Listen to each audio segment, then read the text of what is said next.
Good morning and welcome to 0 to 60 on the Believe Network. I'm your host, Matt McChesney, and we are rolling. Happy Tuesday after a great Monday night national championship game there with Michigan beating Washington 34-13. That's what we're going to focus the majority of our talking points this morning on college football, everything moving forward into 2024.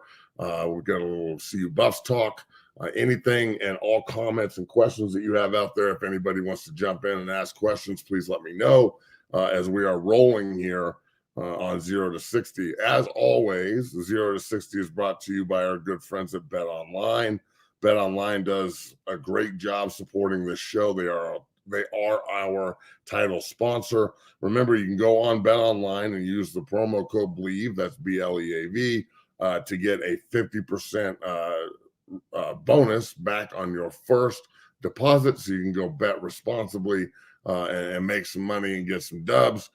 Make sure you check that out, from the UFC to the NFL playoffs to now college football's wrapped up, so the NBA and March Madness coming up. Plenty of opportunities to go out there and bet responsibly. Let's use the promo code BLEAV, that's BLEAV, and make sure you're doing everything correctly and make yourself some money there with Bet Online and the Believe Network. So as always, Bet Online brings you the show today as we roll. Now, let's get straight into this, okay? The national title game last night was good. I mean, I loved the game. I enjoyed it. It was hard hitting. Michigan came out right off the bat and they hang their hat on being more physical than everyone. And boy, did it pay off. The inability for Washington to change as fast as they needed to stop the Michigan run game, it bit them in the ass. I mean, they didn't really have Michigan. It's not as if they did it for 6 yards of carry all night. They did it with explosive plays and the scripted running game that they presented last night, and the way that they stuck to their guns and kept just hammering the rock with those scripted plays. It was good to see. Hats off to Drake Nugent. The starting center for Michigan, obviously, is one of our guys here at 6-0. Dungeon family's proud of you today, my friend. You were absolutely and unequivocally just balling your ass off, and it was great to see, bro. I mean, let's be real. I mean, you did everything humanly possible to put yourself in position here to be the best center in America. You finished second in the Remington, and now with the NFL on deck, somebody's going to be getting one hell of a player at the center position as Drake Nugent helps Michigan win the Natty. Now, any questions and concerns that you may have, we'll jump into those as we go through the show. What does this mean? So last year of the 14 playoff, they moved to 12 next year. I think that the commercial I saw last night for it, where they're giving the first 4 teams a bye, that's a good idea. There's now more games, more opportunities to make some money in the betting world, more opportunities for teams to go out, and if you drop a game here or there, you still have the opportunity to play for a national title and do things at that level, which I think is awesome. It's just a matter of, do you really think, and maybe this is a question for everybody, but do you really think that there's 12 teams that can win the national title? Now, I think that there's a bunch of teams that can win the NFL title. When you look at the 14 teams that get into that tournament, do I think every team could win the Super Bowl? I mean, yeah. When you look at it retrospectively, we're just like, well, they're there. Of course, they could win. But really, there's maybe 5-6 teams that have a legitimate shot, unless just, shit just goes crazy in their way. The college is different, though, bro. It's like, I remember the old Pete Carroll adage where, we can sit here and act like, the college game where you can get one, or the NFL game where you get one first rounder every year, unless you're the Bears and you traded with Carolina. why would you want to do that when you've got an opportunity to stay in college and get 10, 15 first-round talents, in your recruiting class? So you can stack the deck in college now, especially with the transfer portal. And bro, it's working for some franchises and programs, and it's not working for other franchises and programs. I mean, the University of Colorado has struck gold in the transfer portal. I mean, absolutely struck gold, from Shador to Travis Hunter to the guys they brought in this year to Jordan Seaton. I know he's a high school kid, but it all plays into it. It's the recruiting aspect, what Coach Prime brings to the table there. It's the same thing up in Michigan. They hit the transfer portal hard. That's how they ended up with Drake Nugent. I mean, that Drake was their starting center this year. Obviously, he was at Stanford for 3 years. He started for them, did a great job. When he grad transferred, he's looking for the best opportunity to go play big time football games and potentially win a national championship. And he wins a national championship. So the importance of understanding needs, and then now the ability to go fix those problems immediately, man, it's a very interesting situation that college football finds themselves in. Like I'd like to think that everybody can overcome this and it can be something that helps everyone. Now that's naive. I don't think that it will help everyone. I think that the coaches and the programs that have a really hard time functioning as if it's 2024 and not 1924, they're going to have a hard time on social media. They don't really like the fact that, everything is equal now, that people can go out and recruit these kids, and the kids aren't just looking at, what happened for the last 50 years at this program. They're looking at, how can the program benefit me? How can it help me blow up? How can it help me, put my name, image, and likeness at the front of the cart here, so I am being helped as much as the university is being helped off of my name, image, and likeness. It's one thing I think Michigan really did a great job doing. The more I hear about the way they do things, like they're not just bringing guys in and promising them money and things of that nature. You have to earn it, but at the same time, the Michigan culture is old school. Harbaugh, he's an old school, hard-nosed coach, but they aren't immune to change. They had to go out and change in order to do things at a higher level and operate with people the same way that they're operating, with the rest of the country and with people. I say the Big Ten. Remember with Coach Harbaugh, it wasn't that long ago that he couldn't beat Michigan. He couldn't win the Big Ten. They were asking him to take a pay cut. He wasn't going to be the guy. It was a monumental mistake to bring him in, so on and so forth, which, that obviously blew up in their face in the best way humanly possible, because now since he took a pay cut, since he got, an opportunity to go keep the party going, as they say, he's 3-0 against Michigan. They won the Big Ten 3 times. They made the playoff 3 times. They have the opportunity to go lose in the playoff and learn, not lose and just be a loser. And that benefited Michigan and McCarthy and Harbaugh and all those boys big time, because, there's nothing more motivating than failure. There's nothing more motivating than spite, than somebody telling you what you can't do, and there's nothing you can do to fix it. And you're that guy, or this is who you are, when you're not.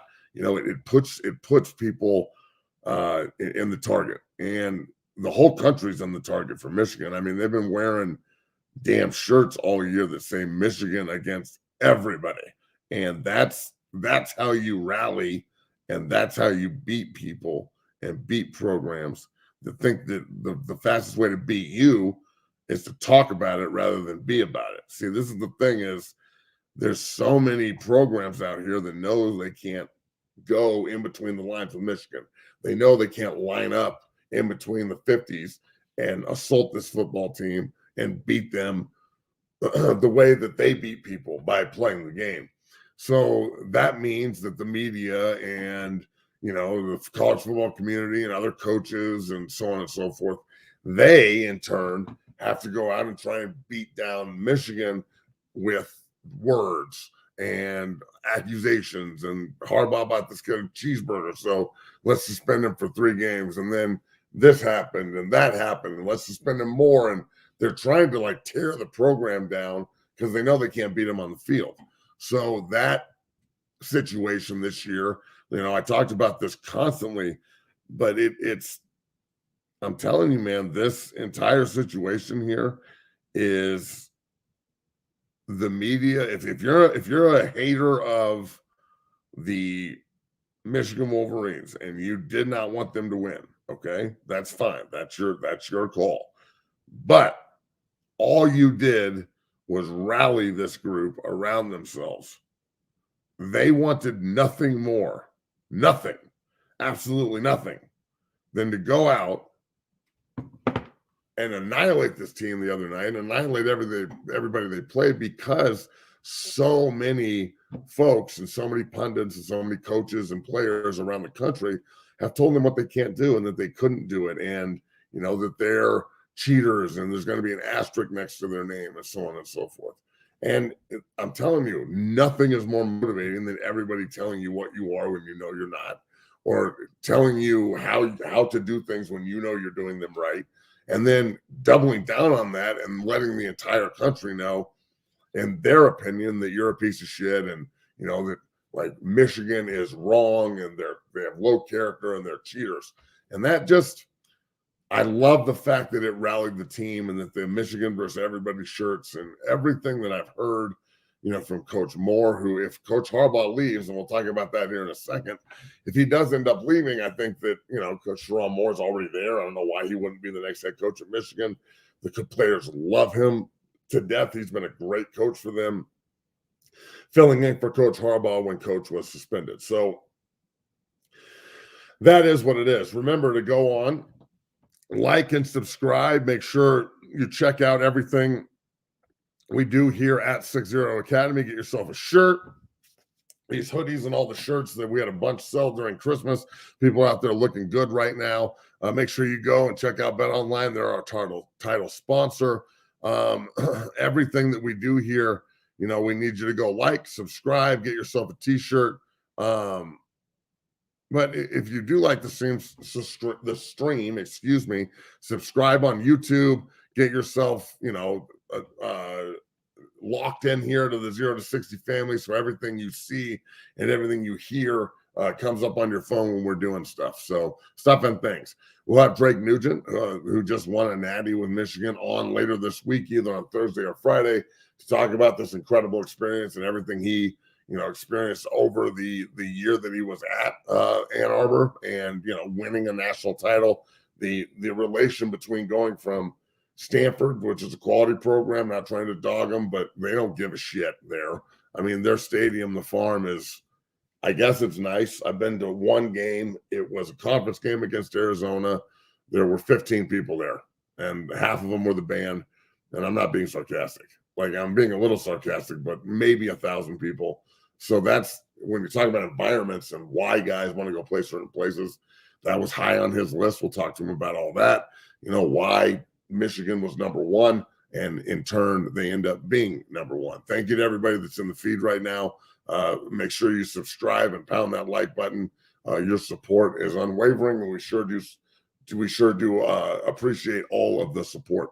All right, so let's roll here into the next part of this, okay? Obviously, Michigan wins a natty, first time since 1997 when they split with the hated Nebraska Cornhuskers. They've got now an opportunity to reload, not necessarily rebuild. There's a lot of folks that think J.J. McCarthy is a first-round talent, and he may be, but not this year. Young man needs to go back to college, have another great year, and then maybe be, a top 5, top 10 pick next year with the likes of Shedeur Sanders and so many others. The Michael Penix conversation here, did he struggle last night? Was it normal Michael Penix Jr.? No. Yes, it was a struggle. All that said, though, man, I mean, we've got to be somewhat understanding of the fact that they didn't even really try and run the ball. Johnson got hurt early. He was already banged up. So everything fell on Penix's shoulders.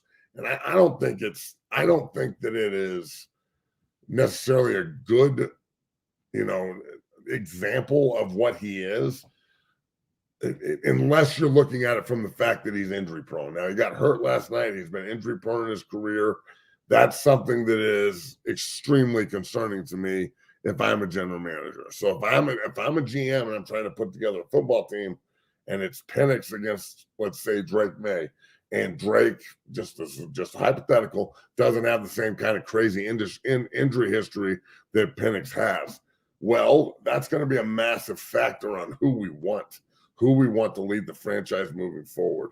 So I think that Michael Penix Jr. is an elite talent. I think he's done everything humanly possible to put himself in position to be a top pick, to be a guy that uses that elite talent and uses his ability to kind of dictate to the defense rather than always reacting to what the defense is doing after the play is presented. Now, he missed some plays last night. He missed some wide open throws. I don't know if that is pressure getting to him. I don't know if that is, knowing that they're right out the gate, they're already down. And before they know it, they're looking up at the scoreboard and it's 14-3, and they're like, holy shit, we got to pick this up. We're about to get ran out the barn. And they did. I mean, he definitely rallied the troops and got guys moving in the right direction, but it was at the mercy of his body. I mean, he got his ass beat last night, and they were coming after him hard. You saw him walking in with his head covered by a towel, holding his side, next to his head coach, Debo, who the head coach for Washington, man, you want to talk about finding a diamond in the rough there. Never let that guy go if you're in Seattle. I mean, that would be monumentally stupid to let that man leave. Before he got there, they were 4-8. Since he's gotten there, they went 11-2. And then 14-1 and played for the Natty. So that is what they expect in Seattle. Washington's a very proud program. They haven't won a title since '91 when they split their national title. It's very cool to see a program kind of rise out of the ashes. They were Washington was 4-8 2 years ago and in the dumps, and people were talking about what happened to the Washington Huskies, and they had made a bad hiring with their old defensive coordinator. Well, they rectified that quick. They made changes fast, and when they made the changes, they went out and identified a coach in Matt Campbell at Iowa State that they really wanted, and Iowa State matched the contract and wouldn't let Campbell leave, which opened up the door for the guy from Fresno State, for Coach D, to walk in and take over and just kind of say, okay, look, I know I'm not your first choice, but I'm the best choice. And giving me this opportunity will be the best choice Seattle and Washington has ever made, because now, they put this guy in a position where he is their home run hitter. And now you probably underpaid him a little bit. Now you're going to have to go out and overpay him, because if you don't, he's going to be on the list of every damn big time blue blood school in America to try and figure out how to purge him from Washington so they can move forward, understanding, the importance of development system. And obviously the players are attracted to this guy, especially on the offensive side of the ball, and how he does things and what he does, how he interacts with the guys on and off the field. I've never heard anything negative about it. Rosengarten, their right tackle, who played okay last night, and Zach Kenning, who is an early enrollee freshman in last year's class, who will be a redshirt freshman next year. They rave about Coach. They love Coach. They love Coach Huff, the O-line coach. Paul Creighton, their tight end coach and special teams coordinator. One of them, he played at Niwot High School back in the day with me. He raves about the culture and the community and everything. Moving into the Big Ten, it's very tricky on how Washington and Oregon and all these schools, how they're going to mesh with the Big Ten culture. So we'll see how all that goes, obviously. Let's get to some questions here in the comment board and see if we can get some interaction going out there. What up, everybody in the chat? If you got anything to ask or say, please jump in here, good, bad, or indifferent. We're rolling. Let's see here from Dante S. What's the difference in coaching culture when your guy went to Michigan and where he was before? Look, Drake Nugent was at Stanford before he went to Michigan. I'd say the differences in culture and community are night and day. I mean, again, I went to I think it was now 4 years. I went and saw Stanford play Arizona in a conference game to support my guys. Baron Miller was there as a starting offensive lineman for Stanford. Drake was there as an offensive lineman for Stanford. But there was nobody there. Nobody cared. The band it was kind of like a fuck around. That compared to just like a normal Saturday in Ann Arbor where they're not playing a rival and it's not really even that big of a Big Ten game, and there's 100,000 plus, and there's everyone standing sideways so they can get more people into the stands. Holy shit. So I don't think there is a comparable difference other than Stanford and Michigan are not on the same level when it comes to love of the game and fanship and things of that nature. So, it's funny that Harbaugh played at both places. That helped Drake get to Michigan. If you go to Stanford and graduate in 3 years and, your grad transfer with all the tape he's put out, there's no surprise that he went to Ann Arbor and played the way he did. So Dylan Johnson shouldn't have been playing. I can't really disagree with that. But at the same time, looking at, your last game, playing for the Natty, teams depending on you, I can't tell the kid to sit, and I wouldn't as a coach, but you could tell that he was really hurt. And at some point, you have to determine whether it's hurting the team or just the player or both. So we'll see what happens there. He's a hell of a player, to say the least.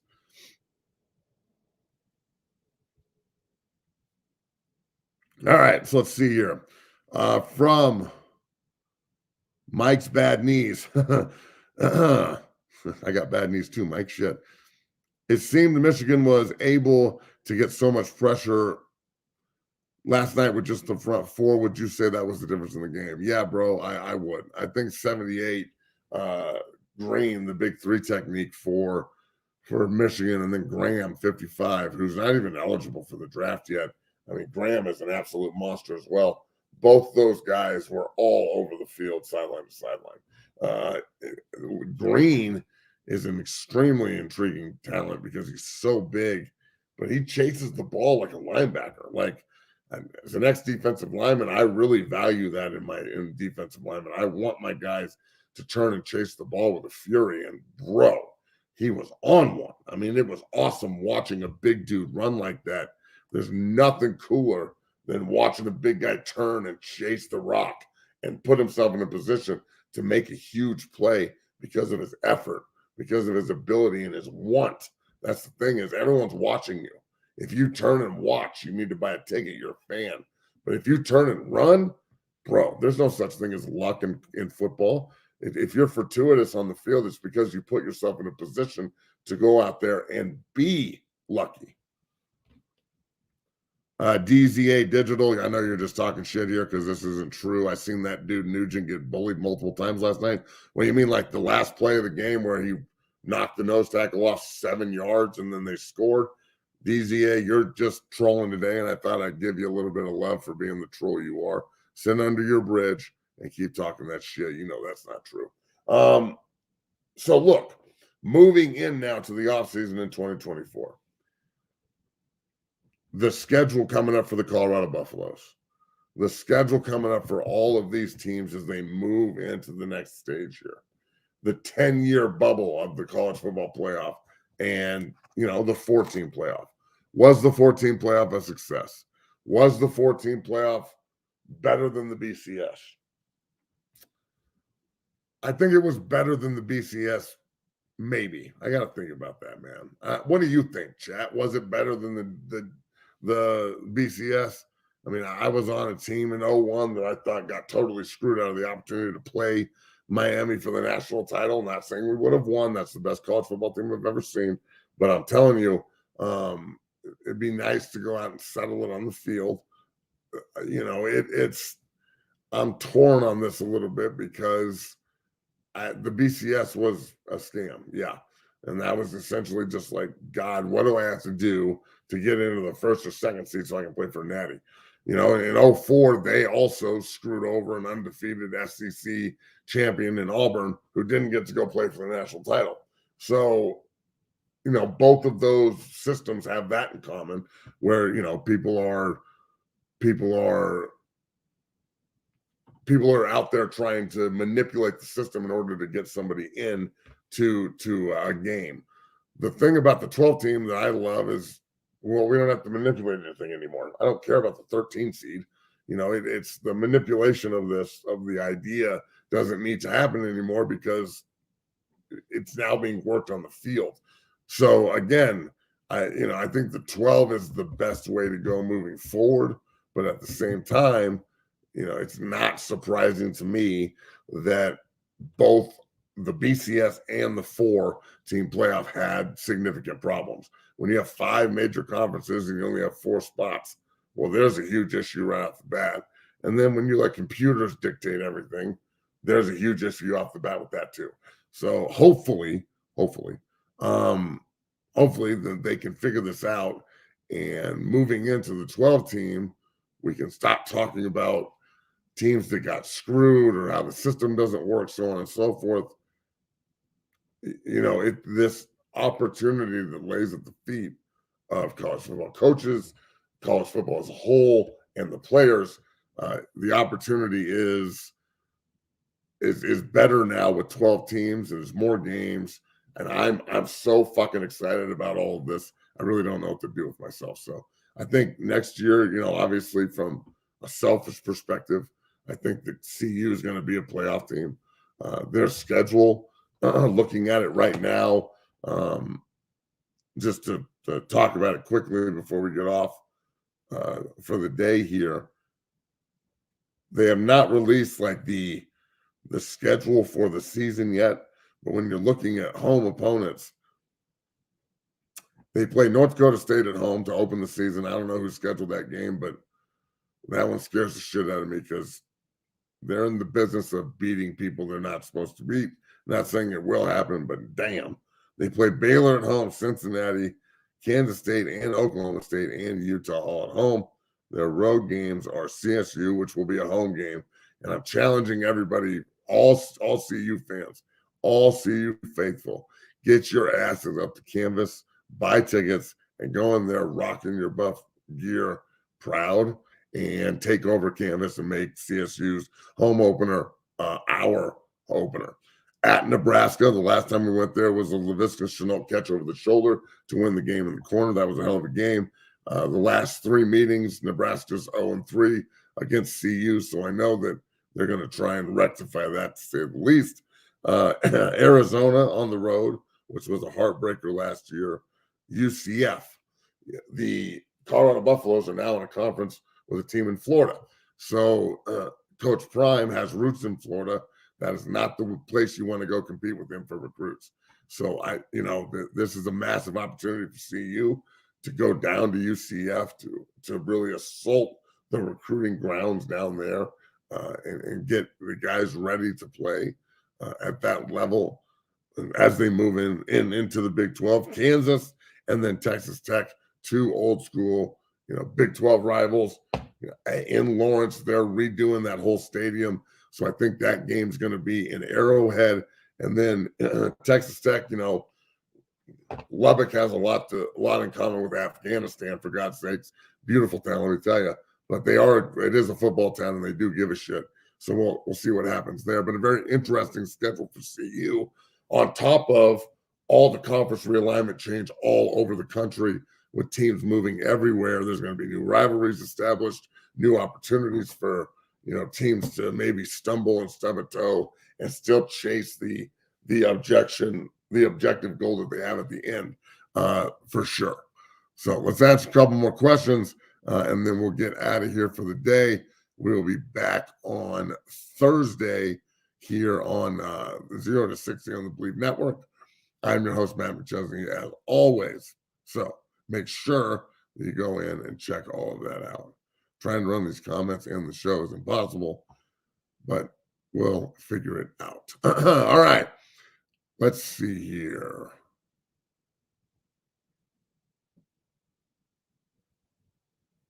The last 2 years have been better than the BCS. I agree. BCS was awful. I agree. Terrible.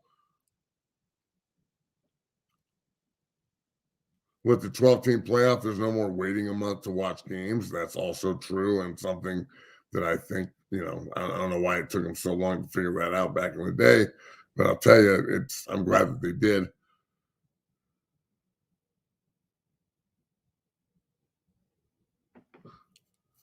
The first round of the playoff games too are going to be at home. So there's going to be home playoff games for teams, which I think is awesome. It's an extra playoff game or an extra home game for the fan and the faithful, and the atmosphere of some of these places is going to be through the roof because it is a home playoff game. I can't wait for that shit. So, it's just a matter of what you like and what you don't like, but things are going to be extremely productive moving forward here.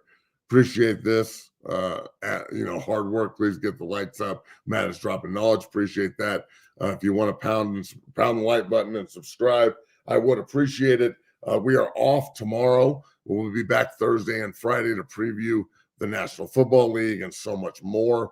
College football's got a bow on it, but we're going to be diving into, the off-season, diving into the combine training. I'm going to be working with a ton of guys moving forward here, chasing the NFL dream. And that's where I'm headed right now, headed to 6-0. All the Colorado Buffalo fans will know the name Mustafa Johnson. I'm working with Mustafa right now every day, getting him ready to go back to Canada. He just went up there and dominated this year. He's an NFL player that, again, is trying to cut his teeth and get back in the dance. Big Tank, Gerard is in today, working his ass off, who's now going to Oregon State. Him and Wells decided to hit the transfer portal and go to Oregon State and play for them this year. So best of luck to them. And then, really excited about all the combine training and all the pro day training that we're going to have on deck at 6-0. If you have any questions or concerns, please reach out in that regard as well. I am Matt McChesney. That was the Tuesday edition of 0 to 60. Thank you to everybody for watching. Have a great day. And as always, go Buffs.